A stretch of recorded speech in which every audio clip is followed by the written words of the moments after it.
God bless. That's awesome. So, I don't know, but generosity is such a beautiful thing. When you're able to do things like that, when we're able to bless people. Last night, there was a young lady that sits in the front row every Saturday night. She had a birthday, and single mom raising her, and I know things have been difficult, and so I just wanted to get her something, and I gave her a card that had some money in it, and at the end of the service, she's waiting on me, and when I walked over to her, she's just weeping. She couldn't say a word. She stood there and wept. I thought it wasn't that much money, but it meant something. You see, generosity moves people. And the three things that I want you to hear this morning, they're simple. When you're generous, it changes you.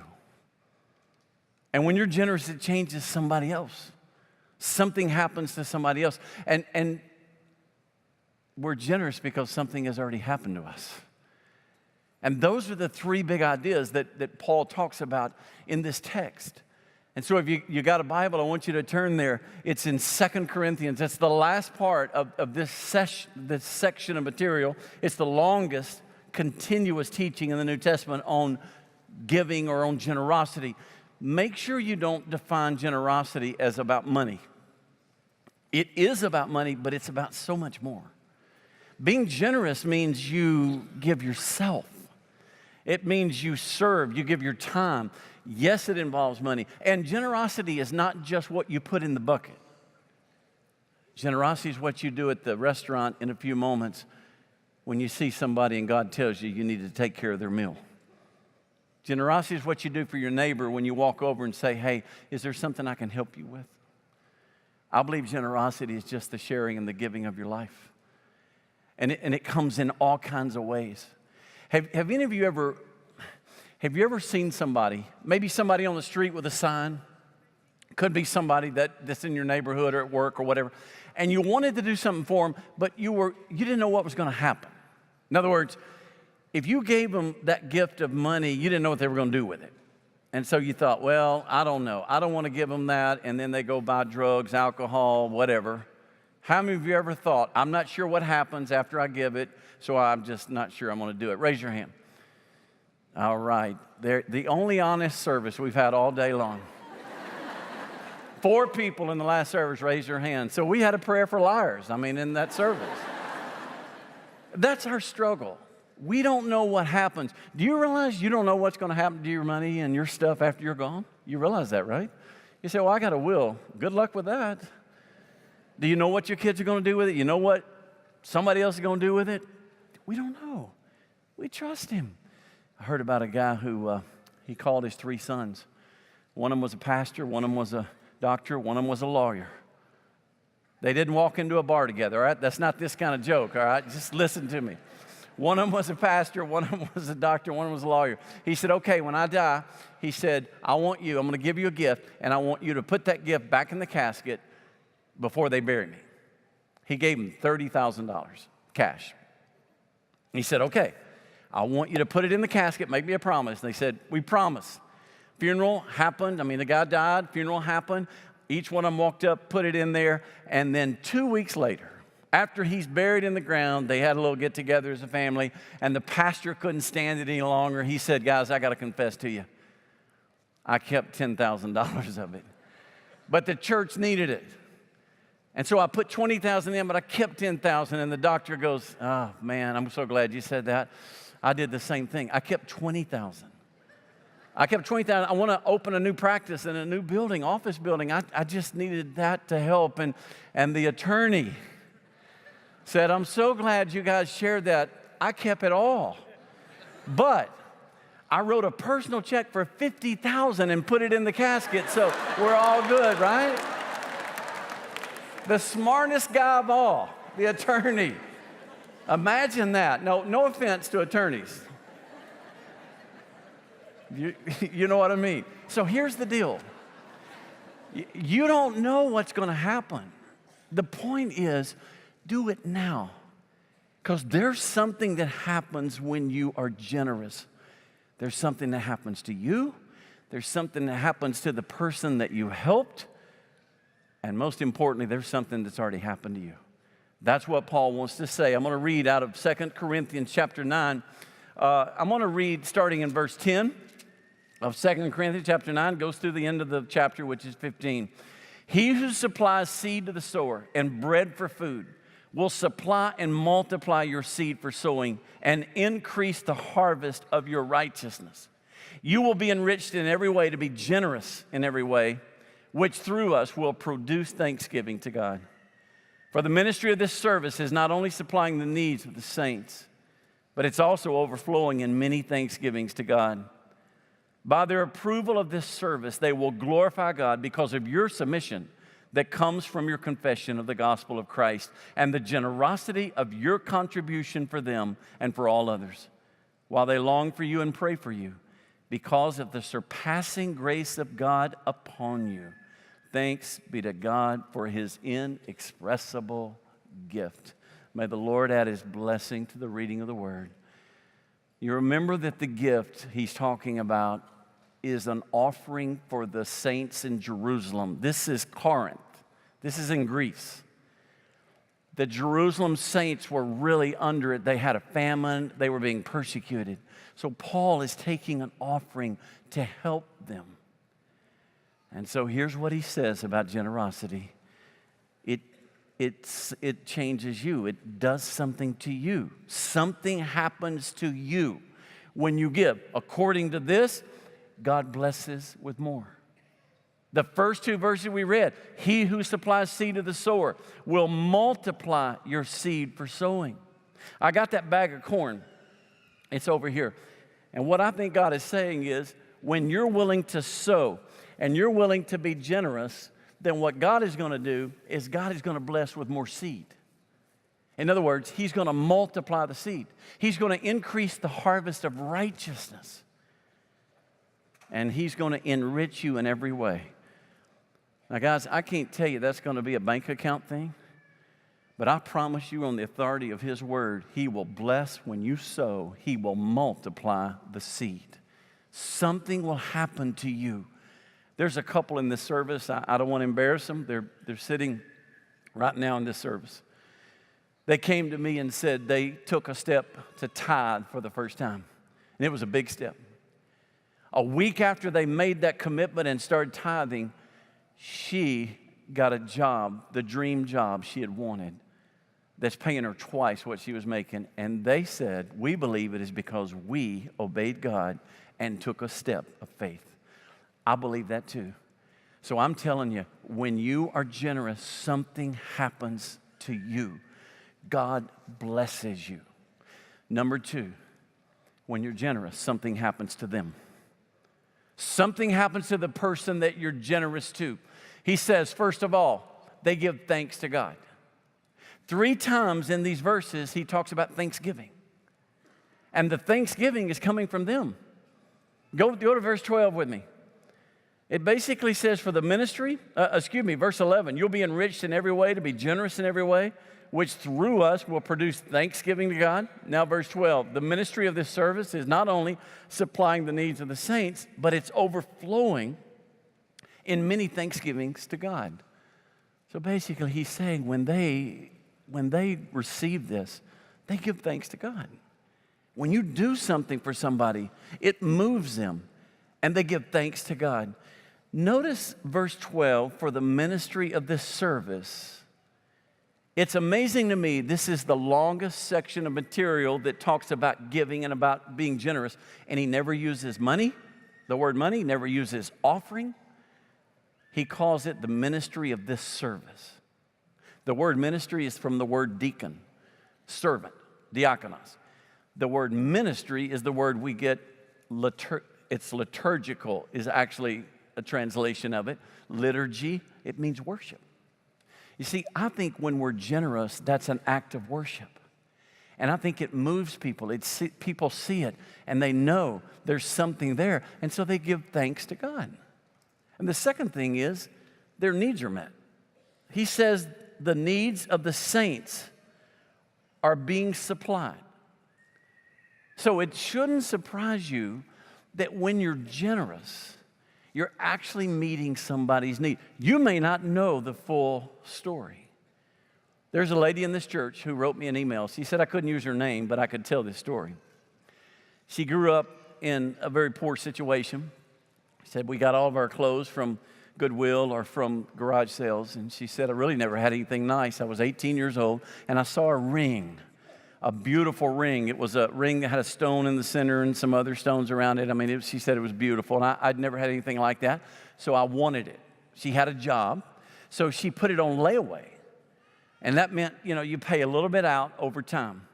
And so she finally got enough money, got the ring, and she said it's the nicest thing she ever owned. And one day, sitting in church here, the Lord said, I want you to give that ring away.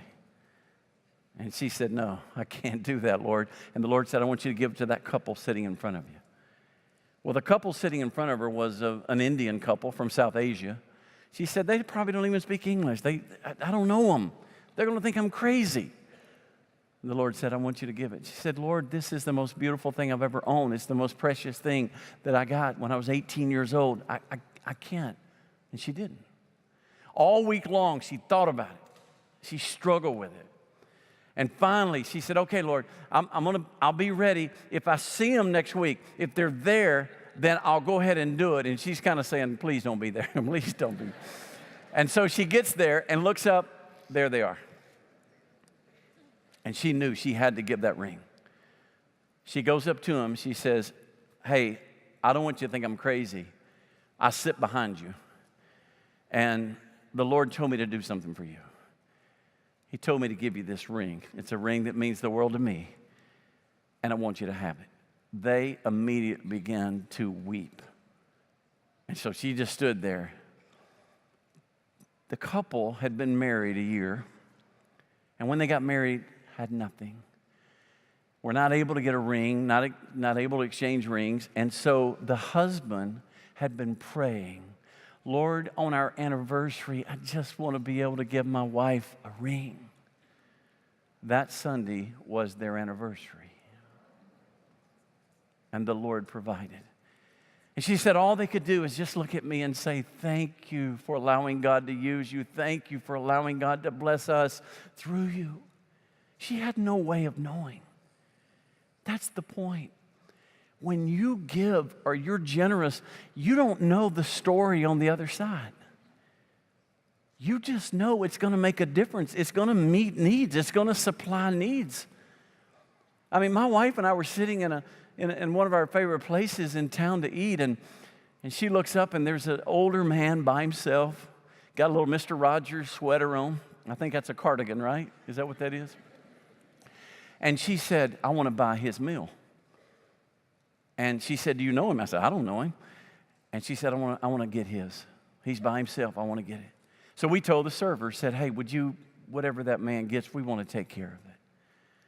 So we saw her eventually go over and tell him that, hey, there's this couple that, and he looks around at us, and we just kind of wave, and he comes over to us. Did you guys take care of the meal? And we said, yeah, we did. Never forget this. He said, you don't realize it, but this place was my wife's favorite. And I lost her, and I buried her recently. And I'm just having a really hard day, so I thought I'll come back to the place we used to go together. And he said, today, you have blessed me, and you've reminded me that God is with me, and God loves me. We had no idea he had lost his wife. We had no idea that's where they used to come. What I'm telling you is, you don't know the other side. Just trust God. He knows everything that's going on the other side. So when you give, you supply the need. Hey, I'll tell you what you do. When you give to this church, you supply your need. You say, well, how is that? How about electricity? Y'all want to just turn everything off, including the air conditioner? I walked in today and said, God, thank you for air conditioning. I haven't thanked you for that lately. No, we want electricity, my goodness. But do you know how much electricity it takes for 1 month to run this? We could run 100 homes 100 households for a month for what it takes to run this church for a month. How about water? What if we just cut the water off? Okay? We just cut the water. You can't flush. That's a nice thought. You can't get a drink of water. I mean, we just turn the water off. We use on a weekend 23 gallons a minute. 23 gallons a minute. And when you give, you help us provide water. We actually have enough water and use enough to supply 111 homes for a day. And let me move it even closer to your zip code, and let's put it right where we all live. Toilet paper. Y'all want to do without toilet paper here? We can save some money. Do you know how much toilet paper this church uses? On a weekend, we use enough toilet paper to supply your household for a year and a half on one day. And you never think about that when you give to this church. You're actually meeting your needs, and you're meeting the needs of people around you. I'm just telling you, Paul says when you're generous, you're meeting somebody's need. So he says they give thanks to God, their needs are met, and you know what else? They glorify God. Go back to the text with me.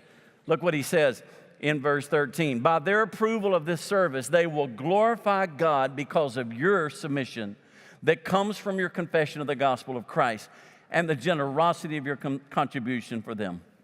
In other words, they're going to give God glory. Is there anything more important than helping somebody give God glory?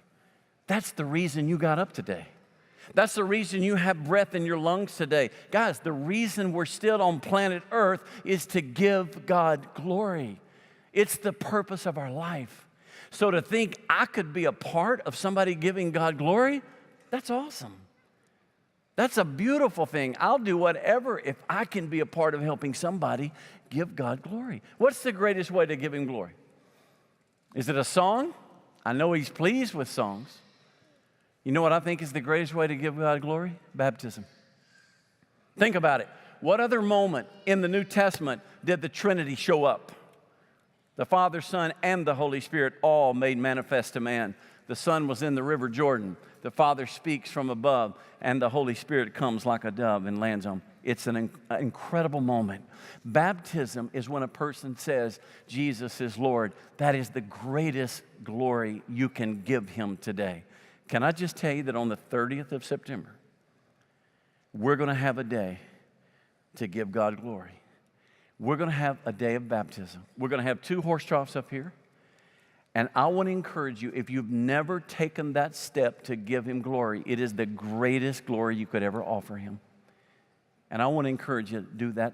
Here's how you do it. You just let us know you want to. We'll walk you through, tell you what you need to do. Even this morning, you can talk to somebody at the welcome centers or at the response room or call the church. Did you know every time somebody's baptized, you had a part in that? Let me tell you about Madagascar. About 3 or 4 years ago, we prayed about an unreached, unengaged people group. And we began to narrow it down to Africa. We began to narrow it down to Madagascar. And there's a people group on the island of Madagascar called the Antamora people. As far as we knew, they didn't have access to the gospel or very little access to the gospel. So we prayed that God would help us to reach them. We sent Ansel first, and then Tiffany has now joined. We have a group from our church there today. There are about 6 that are there today from our church. Do you know how many in a predominantly Muslim area have said yes to Jesus Christ? An area that may not have even heard the gospel until we said we're going to find a way. 1,000 people have said yes to Jesus Christ. 1,000.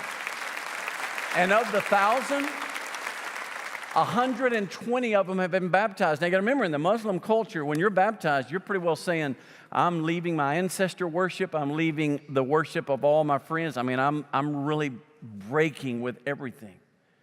120 people baptized. Can I tell you that you had a part in every one of those baptisms? You had a part in every one of them. You say, how? Because you gave. They're supported. Our missionaries are supported by your giving every weekend. So what I'm telling you is when you're generous, when you give, somebody glorifies God, and they are glorifying God because of the faithful giving of First Baptist Orlando. Let me add another one. Denver. You remember we prayed about a place in the country to start a church?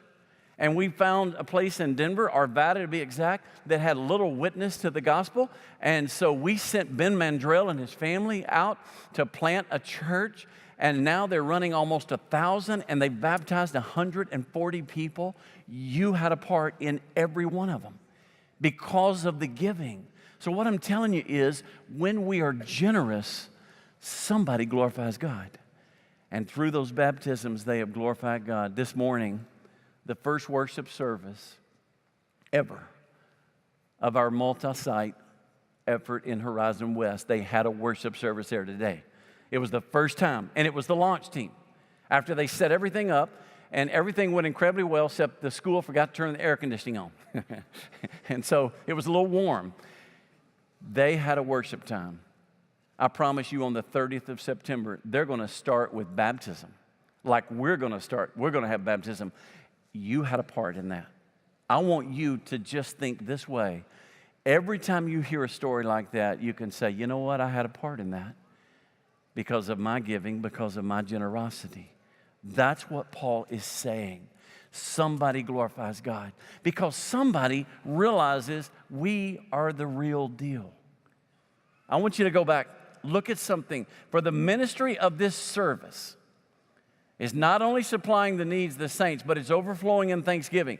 By their approval of this service, what do you mean their approval? The word approval is a word for test. It means by their testing this, I'll make it even clearer. You realize people are suspicious of generosity. Have you ever tried to help somebody and they looked at you and go, what do you want? Yeah, it happens to us at church all the time. They're suspicious. Why? Because there's charlatans. There's people out there that are in it for the money. They're out there for whatever reason, and they act like they're just incredibly generous, but you know there's a catch. For example, a friend of mine that I listen to a lot, he tells a story about a guy that got a letter from a ministry that said, send us $76 and God will triple your income this year. Because he was a student of the Word, he wrote them a letter and said, hey, I got a better plan. You send me $76 and God will triple your income for the year. I'm telling you, there's all kinds of that stuff out there. I think this text says when people see true generosity, they know the difference. And they know it's because it's real. It's because it's from love. And I want to show you, there's a connection made when we're generous with somebody. It says in verse 14, they long for you and they pray for you. My goodness, what is that about? Well, it's about a connection. The only word in this passage that looks like it might be offering is verse 13, the word contribution. The last phrase, and the generosity of your contribution for them and for all others. So we're sitting in a meeting and the pastors are talking, and I said, you know, that's an interesting word, contribution, because he doesn't use offering or money in this passage. What is that word? What's the Greek word? I was expecting a word for money. You know what the word is? It's the word that won the spelling bee this year. Koinonia. Koinonia. That doesn't mean money. Koinonia means sharing. It means having oneness with. What Paul was saying is, when you are generous, you're sharing your life. You are actually, there is a connection. And it's a beautiful thing because it opens the door for the gospel. It builds bridges for people to be a part of your life because you have been a part of their life. Can I introduce one that happened here? He met this church through Love Orlando at one of his darkest times. And he saw the generosity of this church. It connected him to us, and he's been faithful ever since. His name is Danny Corliss. Watch this video. The way I got in contact with the church was I was staying in a hotel, and I was in personal out of work. I was on unemployment and food stamps, and I was in one of those weekly rental hotels. And a couple of kids knocked on my hotel room and said, our church is giving out care baskets. Would you like one? And I said, sure, why not? And at that point, I had been so down and out, I was waiting for the Lord to give me that knock on the door, and he literally did. And then a couple weeks later, the box showed up and it contained this pamphlet. And I called over and I was a mess, broken down, crying out for help. And she put me in touch with the Love Orlando program. And then once I got here, I was so down and out. I said, Lord, if you get me out of this, I'm going to be sticking with you the way I should have been to not get in the mess I was in. So for me to be there every weekend, I'm not gonna miss. I was literally just out on the street and I got some help to get a place with the church. My life group got together and bought me a bike. And I was able to get around town, and then it was a lot easier getting on to church or even just going for a ride. And I'll tell you, one of the greatest giving moments in my life group is Matt McGee. He had an old Pathfinder he was getting rid of and just gave it to me. And it's because of this church. I'm at a job now where the sky's the limit. I got a job because of the help of the church. There was people that weren't just hearing, they weren't just saying, they actually saw someone in need and they took action on it. If anything, it just reinforces that you know you're in the right place. The reason I feel compelled to be generous is the Lord has always been there in my life. I was honestly in a spiraling mess in my life, and because of the generosity of First Baptist Orlando, I've been able to get myself back on my feet, and now it's just onward and upward. And now you can pass it on because God's people take care of each other. To be able to give back when you weren't able to, wanting to, is one of the toughest things. To give when you can is the gift. Isn't that awesome? So I want you to welcome Danny Corliss. Danny, stand up. We want to encourage you, man.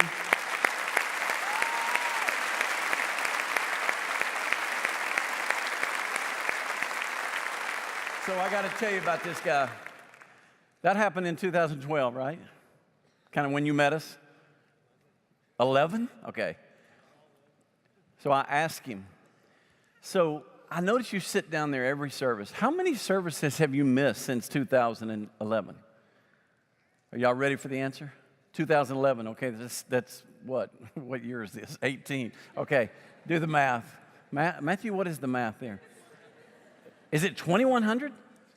I mean, he already knows how many Sundays. 2,100. You know how many of those he's missed? 0. Nada. 0. This guy, he blesses people. He gives me a Christmas gift every year. He's generous. And where did it start? By being generous to him. And you see the point Paul's making? It changes the people that we are generous to. So the last thing I told you was, something happens to us, something happens to them, but something's already happened to us. It's called grace. The last two phrases in this text, because of the surpassing grace of God upon you, thanks be to God for his inexpressible gift. What that's basically saying is, it's because God has been so gracious that you can be generous. Surpassing is a word that means beyond your imagination. It's bigger than anything you can imagine. I mean, the word is just one of those words. It's compound. It's a crazy idea. It literally means to throw beyond. So in other words, God's grace is bigger than you can ever imagine. It's greater than any sin you'll ever commit, and it's sufficient for every need you will ever have. God's grace is surpassing in every way, and you have received it. That's the foundation of our giving. Guys, we don't give to get grace. We give because we already have grace. We serve not to get favor. We serve because we already have it. He's already blessed you. And that becomes our greatest motivation. And then he says, thanks be to God for his inexpressible gift. What is that gift? People ask me, well, is that gift grace or is it Jesus? And the answer is yes. Jesus is grace. Jesus is that surpassing grace. And when he gave us Jesus, how much more could he give us? That is the ultimate gift. And because of that, it changes my life. It makes me want to give. It makes me want to be generous. You know why? You're never more like God than when you give. You're never more like God than when you're generous. You say, why is that? For God so loved the world that He gave His only begotten Son. Our God is a giving God. And I just think we become like Him as we give. So because of His grace, we give.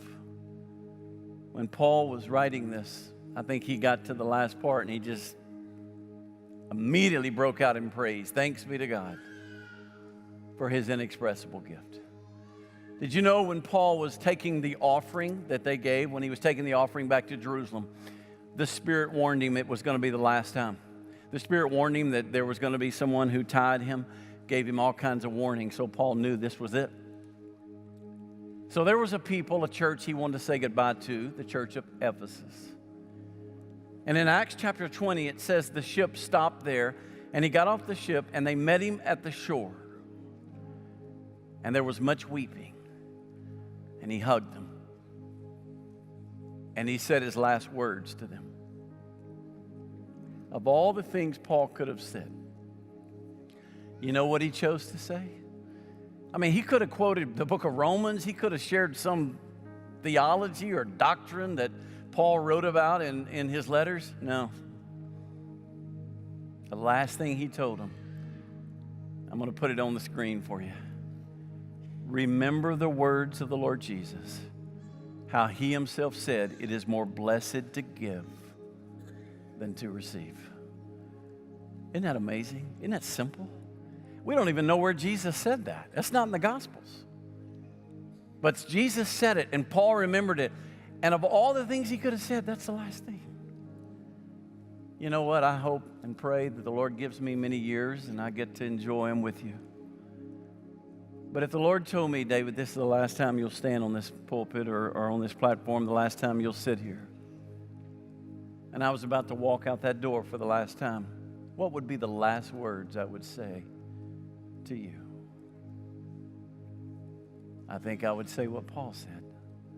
Remember, it's more blessed to give than to receive. You know why I would say that?